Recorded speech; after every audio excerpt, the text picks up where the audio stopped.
All right, so today we're diving into some of the wildest stories from the reality TV universe. Lots to unpack today. We've got Bethenny Frankel dishing on Teresa Giudice and Luis Ruelas' money troubles. Then there's the whole Jennifer Aydin loan drama.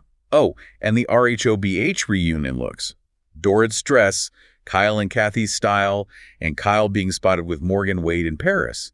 Plus, we've got that interesting social media post from Teresa and some unfiltered thoughts from Paige DeSorbo about, well, everything. So kicking things off with Bethenny Frankel, right? She really went there with Teresa and Luis. You know those tax liens that came out? Oh, yeah, the almost $3 million ones. Yep, those.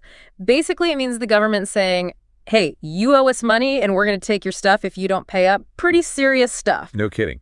And Bethenny didn't hold back. She brought up Teresa's past financial woes with Joe and was like, girl, you didn't get a prenup this time either, really. Oh, she even said she wanted to reach through the TV screen when Teresa said that on Watch What Happens Live. Remember that? Yeah, I remember thinking the same thing. And Bethenny basically said, fool me once, shame on you, fool me twice, shame on me. And she's like, I've had my share of marriage drama, but at least I didn't have the IRS breathing down my neck. Totally. And then she even said, why are they even on TV with all this going on? It's like having a dead body in your trunk. Just lay low. She really did say that. I mean, Bethenny's never been one to shy away from an opinion. Huh.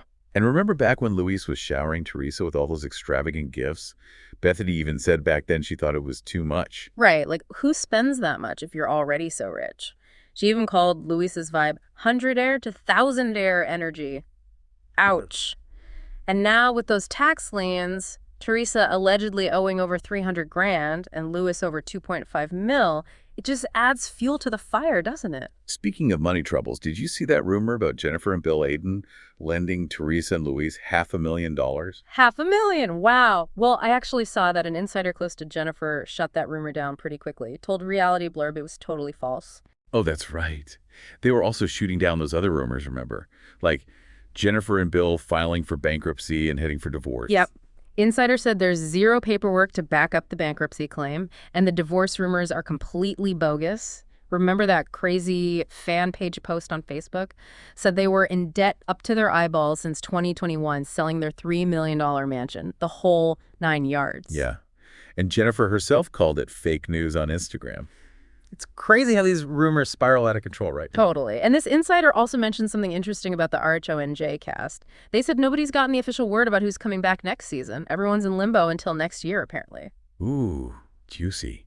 Okay, so let's switch gears to RHOBH because, hello, reunion fashion. Can we talk about Dorit's Vivienne Westwood dress? $7,160, according to Fashion Bomb Daily. For one night. I mean, she looked amazing, but still. What about Kyle and Kathy? I saw their looks were getting some buzz, too. Yeah, Kyle went with retro feet, which was a much more reasonable $839. And Kathy rocked a self-portrait dress that was around $950. Interesting. I mean, with all the drama between Dorit and Kyle this season, plus their separations, you got to wonder if those fashion choices were sending a message, you know? Speaking of Kyle, I saw those photos of her with Morgan Wade in Paris. People are going wild. I know, right? She keeps saying there's nothing romantic going on, but those pics in Paris during Morgan's tour are pretty cozy. And then there are those reports from an insider about what went down at the RHOBH reunion. Apparently, things got heated when they started talking about Mauricio. Oh, right.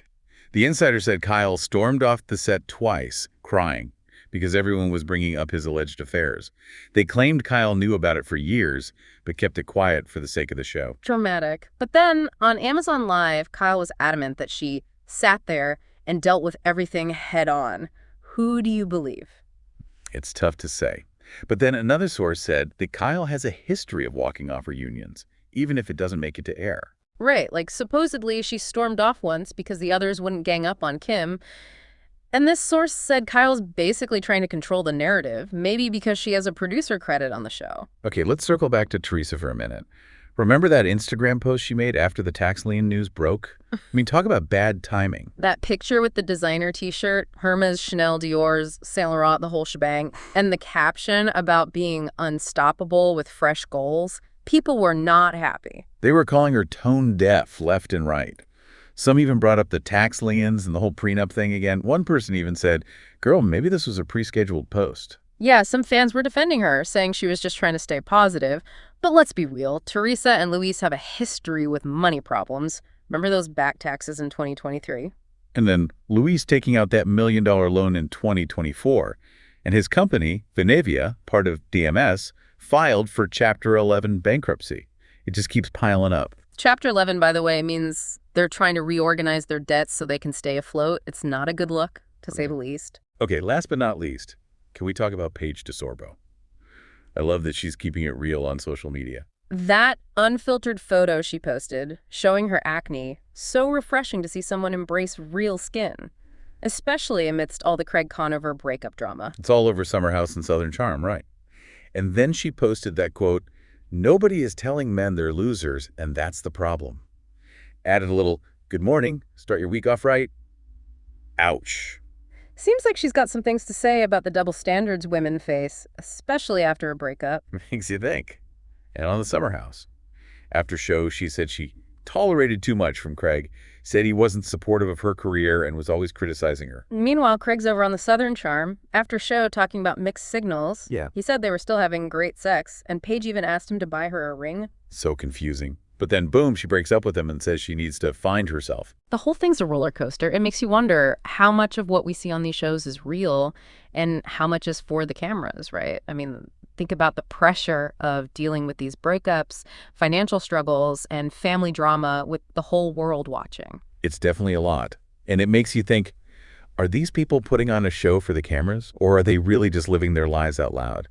It's tough to tell sometimes, but that's part of what keeps us coming back, right?